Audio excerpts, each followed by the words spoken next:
आज हम सुनाएंगे हिंदी स्टोरी सोने का अंडा देने वाली मुर्गी। एक गांव में एक किसान अपनी पत्नी के साथ रहता था। उनका एक छोटा सा खेत था जहां वे दिन भर परिश्रम किया करते थे, किंतु कठोर परिश्रम के उपरांत भी कृषि से प्राप्त आमदनी उनके जीवन यापन हेतु पर्याप्त नहीं थी और वे निर्धनता का जीवन व्यतीत करने हेतु विवश थे। एक दिन किसान बाजार में कुछ मुर्गियां खरीद लाया। उसकी योजना मुर्गी के अंडे विक्रय कर अतिरिक्त धन उपार्जन था। अपनी पत्नी के साथ मिलकर उसने घर के आंगन में छोटा सा दड़बा निर्मित किया और मुर्गियों को उसमें रख दिया। भोर होने पर जब उन्होंने दरबे में झांक कर देखा तो आश्चर्यचकित रह गए। वहां अन्य अंडों के साथ एक सोने का अंडा देने भी पड़ा था। किसान उस सोने के अंडे को अच्छी कीमत पर जोरी के पास बेच आया।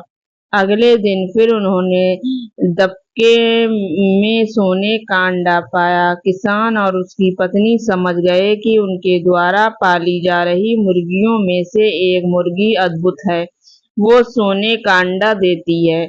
एक रात पहरेदारी कर वे सोने का अंडा देने वाली मुर्गी को पहचान गए। उसके बाद से वे उसका ख्याल रखने लगे। उस मुर्गी से उन्हें रोज सोने का अंडा मिलने लगा। उन अंडों को बेचकर किसान कुछ ही दिनों में धनवान हो गया। किसान अपने जीवन में संतुष्ट था, किंतु उसकी पत्नी लोभी प्रवृत्ति की थी। एक दिन वो किसान से बोली, आखिर कब तक हम रोज एक ही सोने का अंडा प्राप्त करते रहेंगे? क्यों ना हम मुर्गी का पेट में से एक साथ सारे अंडे निकाल लें। इस तरह हम उन्हें बेचकर एक ही बार में इतने धनवान हो जाएंगे कि हमारी 7 पुश्तें आराम से जीवन व्यतीत करेंगी।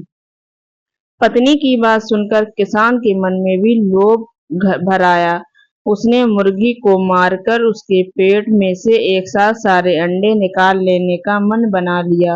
वो बाजार गया और वहां से एक बड़ा चाकू खरीद लाया। फिर रात में अपनी पत्नी के साथ वो मुर्गी के दरबे में गया और सोने का अंडा देने वाली मुर्गी को पकड़कर उसका पेट चीर दिया।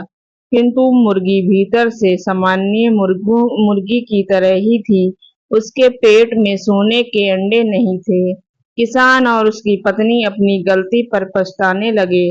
अधिक सोने के अंडे के लोभ में पकड़ कर वे रोज मिलने वाले एक सोने के अंडे का से भी हाथ धो बैठे। इस कहानी से हमें ये सीख मिलती है, हमें कभी ज्यादा लालच नहीं करना चाहिए।